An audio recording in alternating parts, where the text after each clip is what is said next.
Villain? Fine. But I'll be your villain. The coffee machine on my workbench sparked one last time before dying completely. Just like everything else in my life lately. Broken, beyond repair, and probably not worth fixing. I wiped the grease from my hands on my coveralls and checked the clock. 10:30 p.m. Another late night at the shop. Another night Vanessa wouldn't even notice I was gone. My phone buzzed against the metal table, the sound echoing through the empty repair shop like a bang. The message was from Derek, my buddy who owned the boxing gym down the street. Your wife's at the skylight with some guy named Eli. Thought you should know, brother. I stared at the screen, feeling something cold settle in my stomach. The skylight was the fancy rooftop bar downtown. The kind of place Vanessa loved and I couldn't afford. The kind of place she'd been going to network with clients more and more lately. Nothing like finding out your marriage is ending via text message, I muttered to the empty shop. My voice sounded hollow, echoing off the concrete walls, lined with broken electronics and shattered dreams. I grabbed my jacket and headed for the door. The streets were slick with October rain, reflecting the neon signs of the bars and pawn shops that made up my neighborhood.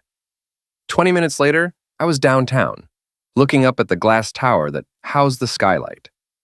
The elevator ride to the 32nd floor felt like ascending to another world, one where I didn't belong. The bar was dimly lit, all black leather and chrome, filled with lawyers and real estate developers spending more on drinks than I made in a week. I spotted them immediately. Vanessa sat in a corner booth, her blonde hair catching the light, wearing a dress I'd never seen before. Across from her was a man in an expensive suit, tall, silver-haired, confident. His hand covered hers on the table. I pulled out my phone and took a photo, my hands steadier than they had any right to be. As I turned to leave, I heard a familiar voice behind me. Well, well, look what the cat dragged in. Marina, Vanessa's paralegal and closest friend, appeared beside me with a martini in her hand and malice in her eyes. She was a sharp-featured brunette who'd never liked me, never thought I was good enough for her ambitious friend. Shouldn't you be fixing someone's toaster right now? She continued, her voice dripping with disdain. Shouldn't you be minding your own business? I replied, but she was already talking over me. You know, it's really sweet how clueless you've been. Vanessa finally bagged herself a real man, someone who can actually provide for her. Eli Morrison, the developer, he's worth more than you'll see in 10 lifetimes. She leaned closer, her breath reeking of gin. She's done carrying dead weight. I felt my jaw clench, but I kept my voice level. Thanks for the update, Marina. Always a pleasure. As I walked away, I heard her laugh, a sound like breaking glass. In the elevator, descending back to my world, I made a decision. If they wanted to play games, I'd play. But I'd play to win. The drive home took me through neighborhoods that told the story of our marriage in reverse, from the gleaming downtown towers back to the modest suburban house we'd bought when we still believed in us. I sat in the driveway for a long time, staring at the dark windows, wondering when everything had gone so wrong. Vanessa came home at midnight, stumbling slightly as she kicked off her heels in the hallway. Her lipstick was smeared, her hair mussed. She looked beautiful and guilty and completely unaware that her world was about to change. You're up late, she said, not quite meeting my eyes. Emma had her piano recital tonight, I said quietly. You missed it. She froze, one hand on the banister. Oh God, I forgot. The Morrison deal ran late, and then the team wanted to celebrate. The Morrison deal? I interrupted. That wouldn't be Eli Morrison, would it? Something flickered in her eyes. Fear, maybe, or calculation. How do you know that name? Lucky guess. I stood up from the couch, moving slowly toward her. How long, Vanessa? How long what? But her voice cracked on the words. How long have you been screwing him? The slap came fast, snapping my head to the side. The sting was nothing compared to the rage that followed, not at being hit, but at her indignation, her act of being the wronged party. How dare you, she hissed. How dare you accuse me of— I saw you, I said simply, at the skylight. Very cozy. Her face went white, then red. You followed me? You spied on me? I went for a drink. Imagine my surprise.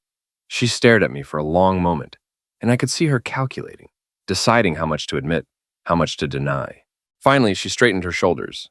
We're done here, she said. I'm going to bed. Yeah, I agreed. We are done. She climbed the stairs without looking back. I waited until I heard the bedroom door slam, Then went to the kitchen where she'd left her purse on the counter. Inside, beneath her wallet and makeup, was a phone I'd never seen before, a cheap burner, the kind people used when they didn't want their activities traced. The text messages told the whole story. Plans to drain our joint accounts. Discussions about forcing me out of the house. Strategies for getting full custody of Emma. And underneath it all, a thread of contempt that took my breath away. Can't wait to be rid of the loser, she'd written to Eli just hours before. Emma will be better off with a real father figure. I set the phone back exactly where I'd found it and walked to my home office. I had work to do, planning to do. If Vanessa wanted a war, she'd get one. But she'd picked the wrong enemy. They wanted a villain? Fine. I'd be the villain they deserved. The next morning, I woke up to find Vanessa already gone. No note, no explanation, just the lingering scent of her expensive perfume and a coffee cup in the sink. Emma sat at the kitchen table, picking at her cereal and scrolling through her phone with the practiced indifference of a 16-year-old. Mom left early again, she said without looking up. Some big case or whatever. Yeah, I said, pouring myself coffee. Big case. Emma glanced at me then, her green eyes, my eyes, sharp with intelligence. She'd inherited Vanessa's beauty, but my ability to read people, and I could see her processing the tension in the air. You guys fighting? She asked. Adults have disagreements sometimes, I said, which was about as honest as I could be without destroying her world. But whatever happens, you know I love you, right? She rolled her eyes, but I caught the small smile. Yeah, Dad. No. At the shop, word had already spread. Small towns were like that. Gossip traveled faster than light, and my marriage troubles were apparently the entertainment of the week. I'd barely unlocked the door when Mrs. Patterson from the dry cleaner next door poked her head in. Heard Vanessa's been seen around town with that Morrison fellow, she said with fake concern. You doing okay, honey? Just fine, Mrs. Patterson. Thanks for asking. But it wasn't fine, and it got worse as the day went on. 3 customers canceled their appointments. 2 others made snide comments about wife upgrades and trading up. By lunch, I was ready to hit something. Instead, I went to Derek's gym. The place was a throwback. Heavy bags, speed bags, free weights that had seen better decades. It smelled like sweat and determination, and it was the only place in town where being blue-collar was an advantage, not a liability.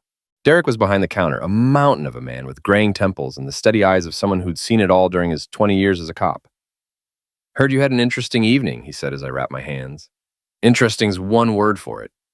I started working the heavy bag, letting each punch carry some of the rage I'd been carrying since last night. You know, when I was on the force, we used to see this kind of thing all the time, Derek said, settling onto a nearby bench. Spouse gets a taste of the good life, decides their partner isn't good enough anymore. Usually ends with lawyers and custody battles and everyone getting screwed, except the lawyers. Yeah, well, maybe this time will be different. Derek studied me for a moment. You got that look, Tommy. The same look you had when you came back from Middle East, like you're planning something. I stopped punching and turned to face him. What would you do, Derek?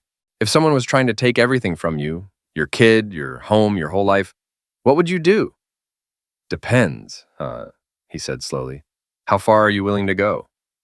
As far as it takes. He nodded, understanding passing between us. Then don't get mad, brother. Get tactical. That afternoon, I started my education. I researched divorce law, property rights, custody statutes. I learned about asset protection and financial disclosure requirements. I discovered that knowledge was power, and I'd been powerless for too long. I also started watching, not stalking. I wasn't some creepy ex-husband with binoculars. But I paid attention. I noticed that Vanessa had started working late 3 nights a week, always on the same nights. I noticed that she'd bought new clothes, expensive ones, and was having her hair done twice as often. I noticed that she'd become careless with her phone, leaving it around the house like she wanted me to find something. Maybe she did. Maybe part of her wanted the confrontation, wanted me to be the bad guy, so she could justify what she was doing. If so, she was going to be disappointed. I wasn't going to make this easy for her. The breakthrough came on Thursday. Emma had a school event, a college prep seminar that Vanessa had promised to attend. When she didn't show, Emma called her cell phone. It went straight to voicemail. She's probably just busy, Emma said, but I could hear the hurt in her voice. Yeah, probably, I agreed, but I was already planning. That evening, I followed Vanessa's car from her office to a restaurant across town. Not the skylight this time, but an intimate Italian place where the lighting was low and the booths were private. She was there for 2 hours, and when she came out, Eli Morrison was with her. They stood by his Mercedes, talking intently, his hands on her waist, her face tilted up toward his. I took pictures, lots of them. But it was what happened next that really opened my eyes. As they were saying goodbye, another car pulled up, a red BMW that I recognized. Marina got out, but she wasn't alone. She was with someone I recognized from the newspaper business section, James Crawford, Vanessa's boss at the law firm. They were holding hands. I watched from across the parking lot as the four of them talked, their body language telling a story of conspiracy and betrayal that went deeper than I'd imagined. This wasn't just about Vanessa cheating on me. This was about a whole network of lies, a web of deception that involved my wife, her lover, her best friend, and her boss. As I drove home, I felt something shift inside me. The hurt was still there, but it was being consumed by something colder, more focused. They thought they were so smart, so sophisticated, so much better than the blue-collar guy who fixed their electronics and stayed out of their way. They were about to learn how wrong they were. The next morning, I made a phone call to a lawyer, not one of Vanessa's colleagues, but a scrappy family practice attorney who advertised on bus benches and had a reputation for fighting dirty when necessary. Her name was Patricia Reeves, and when I told her what I was dealing with, she laughed. "Honey," she said, "you called the right person. Let's burn their house down." The law firm's annual gala was held at the Grand Ballroom downtown, a glittering affair where the city's legal elite gathered to pat themselves on the back and network over champagne that cost more than most people's rent. I hadn't planned to attend. These events were Vanessa's world, not mine. But circumstances had changed. I rented a tux, not a cheap one, but something that would let me blend in with the sharks. When I walked into the ballroom, I felt every eye in the place turn toward me. The whispers started immediately. "That's Vanessa's husband. What's he doing here? I thought they were getting divorced." Vanessa saw me from across the room, and her face went white. She was stunning in a black evening gown, her hair swept up, diamonds at her throat, diamonds I'd never seen before. Eli stood beside her in a perfectly tailored tuxedo, his arm possessively around her waist. When he saw me, his face hardened. I made my way through the crowd, accepting champagne from a passing waiter and nodding politely to people who'd been ignoring my existence for years. When I reached Vanessa's circle, the conversation died. "Tommy," she said, her voice tight with strain, "I didn't expect to see you here." "Wouldn't miss it," I replied smoothly. After all, I helped pay for some of these achievements, didn't I? Eli stepped forward, all alpha male posturing and expensive cologne. "I think you should leave," he said quietly. "I'm sorry, who are you again?" I asked, even though I knew exactly who he was, down to his net worth and his ex-wife's alimony payments. "Eli Morrison," he said, extending his hand like he was doing me a favor. "Vanessa's told me so much about you." "Funny," I said, not taking his hand. "She's never mentioned you at all." The group around us had gone silent, sensing drama. Marina appeared at my elbow, her face flushed with booze and malice. "Tommy, sweetheart," she purred, loud enough for everyone to hear. "How's the electronics repair business? Still fixing other people's broken things?" "Someone has to," I replied, looking directly at Vanessa, "though some things are too broken to fix." Marina laughed, the sound sharp and cutting. "Well, lucky for Vanessa, she's found someone who can actually provide for her. Someone successful." The crowd was watching now, drawn by the scent of scandal. I could see phones coming out, people positioning themselves to record whatever was about to happen. Perfect. "You know what, Marina?" I said, raising my voice slightly. "You're absolutely right. Vanessa deserves someone successful, someone honest, someone who won't lie to her face while screwing around behind her back." Eli's face darkened. "Watch your mouth." "Or what?" I asked, stepping closer.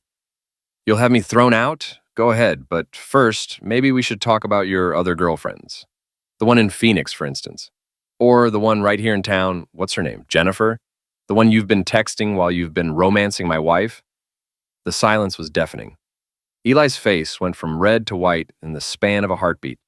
Vanessa stared at him, confusion and dawning horror in her eyes. That's not, Eli started. It's not what? I interrupted. It's not true? Because I have the photos, Eli. I have the text messages. I have the hotel receipts. Did you really think you were the only one who could hire a private investigator? I was lying, of course. I hadn't hired anyone, but I'd spent enough time watching them to know that Eli was exactly the kind of man who would hedge his bets. And the look on his face confirmed it. You son of a witch, Vanessa whispered, but she was looking at Eli, not me. Now, I said, pulling out my phone. Let's not make a scene. Although, speaking of scenes, I think everyone here should know the truth about the Morrison development deal, the one that's been keeping Vanessa so busy lately. I started reading from my phone, not text messages, but public records I'd found that afternoon. Eli Morrison, currently under investigation by the State Attorney General for fraud and tax evasion. 3 pending lawsuits from former business partners. 2 restraining orders from former girlfriends. The crowd was eating it up, phones recording, faces hungry for drama. This was better than reality TV. This was real. Stop, Vanessa hissed. Just stop. Why? I asked. Isn't this what you wanted? To be with someone successful, someone who could give you the life you deserved? She slapped me then, hard enough to snap my head to the side and leave my cheek burning. The sound echoed through the ballroom like a bang, and I heard the collective intake of breath from the crowd. I straightened slowly, touching my cheek, and smiled. Thank you, I said quietly. I needed that. Then I walked to the small stage where the evening's speakers had been making their presentations. The microphone was still live, and when I tapped it, the sound echoed through the ballroom. Ladies and gentlemen, I said, my voice carrying to every corner of the room. I'd like to propose a toast. The crowd fell silent, everyone straining to hear what would come next. To loyalty, I said, raising my champagne glass. To honesty, to the bonds of marriage and the sanctity of trust. I paused, letting my eyes find Vanessa in the crowd. May some of us find these things someday? I drained the glass and set it on the podium. Thank you all for a lovely evening. Vanessa, Eli, best of luck with your future endeavors. You're going to need it. Security was moving toward me as I left the stage, but I was already walking toward the exit. Behind me, I could hear the explosion of conversation, the buzz of scandal spreading through the room like wildfire. By tomorrow, everyone in town would know what had happened. By next week, it would be legend. In the elevator, descending back to my world, I felt something I hadn't experienced in months. Satisfaction. The war had begun, and I'd just won the first battle. But the real victory was still to come. 3 weeks later, Vanessa's world was crumbling. The video from the gala had gone viral in legal circles, destroying her reputation and making her a laughingstock. Eli had disappeared, his development company suddenly under federal investigation for the very crimes I'd mentioned. Marina had been fired, her affair with James Crawford exposed in spectacular fashion. But I wasn't done. Not even close. The dockyard on the east side of town had been abandoned for decades, a maze of rusted cranes and empty warehouses that the city kept promising to redevelop. It was the perfect place for a final confrontation, isolated, atmospheric, and legally public property, where recording conversations wouldn't be a crime. Getting them all there required careful planning. I sent Vanessa a text from a burner phone, claiming to be a reporter who wanted to hear her side of the story. I told Marina that Vanessa was planning to blame everything on her, and that she needed to protect herself. I let Eli know that both women were ready to testify against him unless he could convince them otherwise. They all came, each thinking they were the smartest person in the room, each convinced they could manipulate the situation to their advantage. I arrived early, positioning myself in the shadows of an old shipping container where I could see and hear everything. Vanessa arrived first, looking haggard and desperate in a way I'd never seen before. The confident lawyer was gone, replaced by a woman facing the collapse of everything she'd built. Marina came next, her usual smugness replaced by barely controlled panic. Eli was last, and he looked like a man with nothing left to lose. What the hell is this? Vanessa demanded when she saw the others. I thought I was meeting a reporter. Same here, Marina said suspiciously. Eli looked around the empty dockyard, his hand moving toward his jacket. For a moment, I wondered if he was armed, but he just pulled out his phone. "We've been played," he said quietly. "All of us." That was my cue. I stepped out of the shadows, my own phone in my hand, recording everything. "Hello, everyone," I said pleasantly. "Thanks for coming." "You fool," Vanessa spat. "What do you want?" "The truth," I said simply, "on all of it and on the record."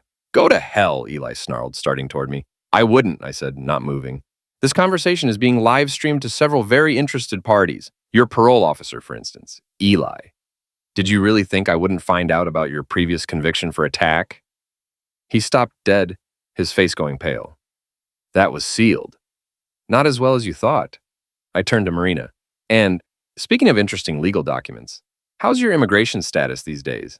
I'm sure ICE would love to know about those forged work permits."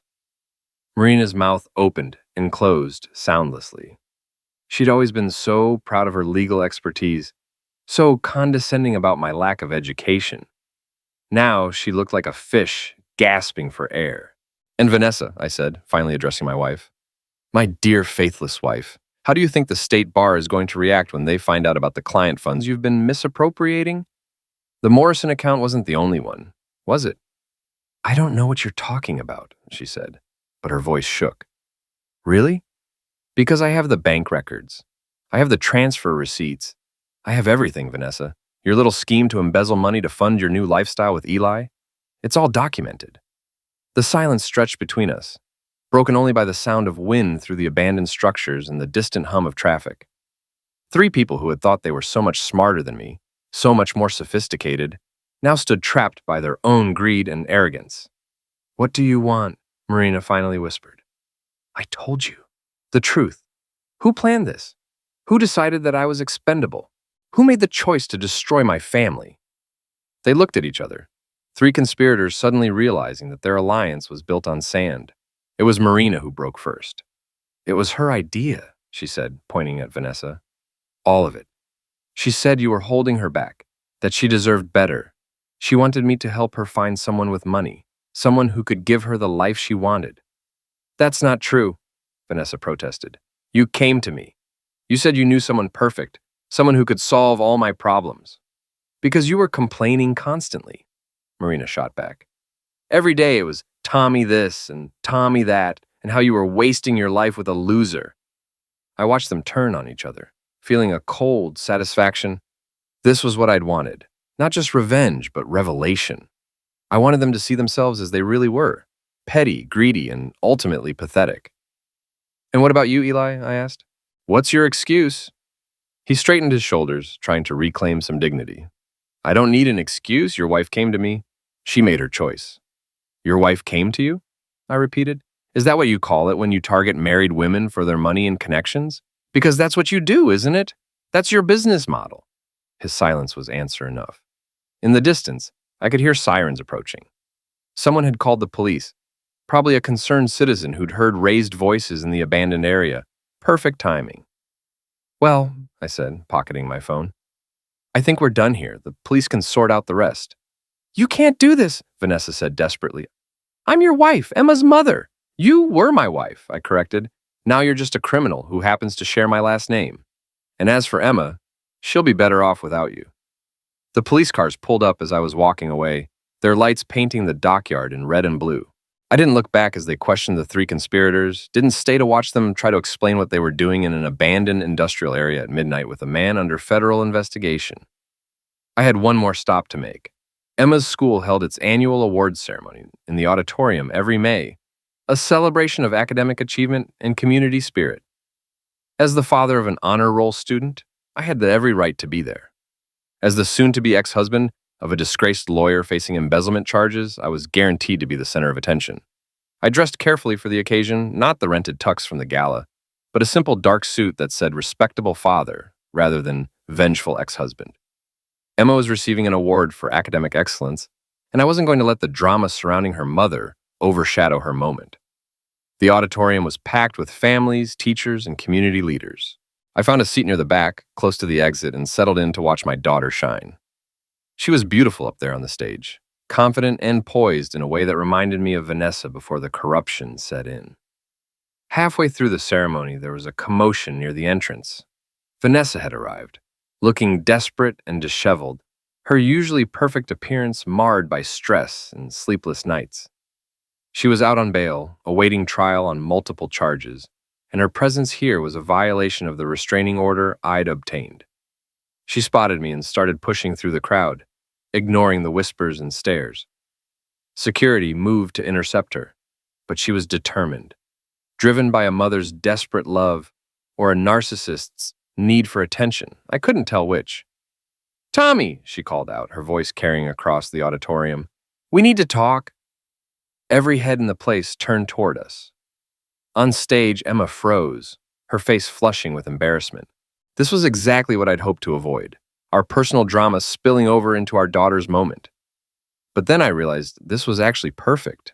This was my opportunity for the final act, the last scene in our twisted play. I stood up slowly, every eye in the auditorium on me. The principal had stopped speaking, the ceremony suspended by the unfolding drama. I could see phones coming out, people preparing to record whatever happened next. Ladies and gentlemen," I said, my voice carrying clearly through the sudden silence. "I apologize for the interruption, but since we're all here, and since this seems to be the night for truth-telling, maybe it's time you all knew what's really been happening in our community." Vanessa's face went white. "Tommy, don't what?" I interrupted. "Don't tell them about the embezzlement, about the affairs, about the way you've been stealing from your clients to fund your lifestyle?" The gasps from the audience were audible. These were people who'd trusted Vanessa with their legal matters, who'd respected her as a professional and a community member. "Don't tell them about Marina's immigration fraud," I continued, "about how she's been working illegally while helping you steal money." "Stop it," Vanessa pleaded, but I was just getting started. "Or maybe I shouldn't mention Eli Morrison, the con man you threw away your family for, the one who's currently in federal custody for fraud and racketeering." The silence in the auditorium was deafening. These were the pillars of the community, the people who made the decisions and set the standards for everyone else. And I was showing them that their trust had been misplaced, their faith betrayed by people they'd looked up to. "You see," I said, walking down the aisle, toward where Vanessa stood frozen, "my wife thought she was too good for me, thought she deserved better than a blue-collar guy who fixes things for a living. She wanted sophistication, wealth, status. She wanted to be part of your world instead of mine." I reached into my jacket and pulled out a manila envelope. "So she stole from you. From all of you. The Henderson's estate settlement? She skimmed $20,000. The Morrison development deal. Ironic name, isn't it? She took $15,000 from the escrow account. The charity fundraiser for the Children's Hospital. She pocketed $30,000 that was supposed to help sick kids." With each revelation, I pulled out a document, a bank statement, a piece of evidence that Patricia Reeves had helped me compile. The audience was riveted, horrified, unable to look away from the destruction of someone they'd thought they knew. "But here's the beautiful part," I said, finally reaching Vanessa. She was crying now, mascara running down her cheeks, all her sophistication stripped away. She did it all for a man who was playing her the entire time. Eli Morrison never loved her. He was using her for her legal connections, her access to client money, her respectability. And when the heat got too hot, he threw her away like garbage. I turned to face the audience. These people who'd looked down on me, who'd whispered about my failing marriage and my blue-collar life. "So yes," I said, "my wife left me for someone better, someone richer, more successful, more sophisticated. And look how that worked out for her." I pulled out one final document. Divorce papers, already signed by the judge. "Vanessa Morrison." "Oh, wait, that's not your name anymore, is it? Vanessa Chen, you are hereby served with final divorce papers. You get nothing. No alimony, no property settlement, no custody. Emma stays with me, the house stays with me, and you get to start over with nothing but your legal bills and your federal charges." The security guards had reached us by then, but Vanessa wasn't resisting. She was broken, defeated, staring at the papers in her hands like she couldn't believe what was happening. "How?" she whispered. "Easy," I said. "I learned from the best. I learned from you. You taught me that if you want something, you take it. You taught me that nice guys finish last.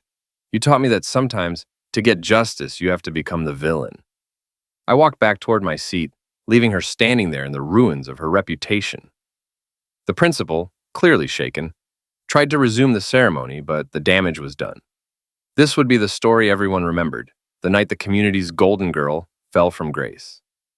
Emma received her award with quiet dignity, her head held high despite the chaos surrounding her family. When she looked at me from the stage, I saw something in her eyes that made everything worth it. Not just love, but respect. She understood what I'd done and why I'd done it. After the ceremony, as people filed out in shocked silence, Emma came to find me in the parking lot. "Dad," she said quietly, "are you okay?" "I am now," I told her, and meant it. What happens next? Next, we go home. We have dinner, we watch a movie, we start over, just the two of us. She nodded, then surprised me by hugging me tight. "I'm proud of you," she whispered. As we drove home through the quiet streets of our small town, I thought about the last few months, about the man I'd become, and the price I'd paid for justice. Vanessa was facing years in prison. Marina had been deported. Eli was looking at federal charges that would put him away for decades. And me? I was free. Free from a marriage built on lies, free from people who'd never respected me, free to be the father Emma deserved and the man I'd always been underneath the hurt and betrayal. Some people might call what I did revenge. Others might call it justice. I called it necessary. Sometimes when the system fails you, when the people who are supposed to love you betray you, when the whole world seems stacked against you, the only choice left is to become the villain in someone else's story so you can be the hero in your own. Vanessa had wanted a villain. Marina had wanted someone to look down on. Eli had wanted an easy mark. They'd all gotten exactly what they wanted. And so had I.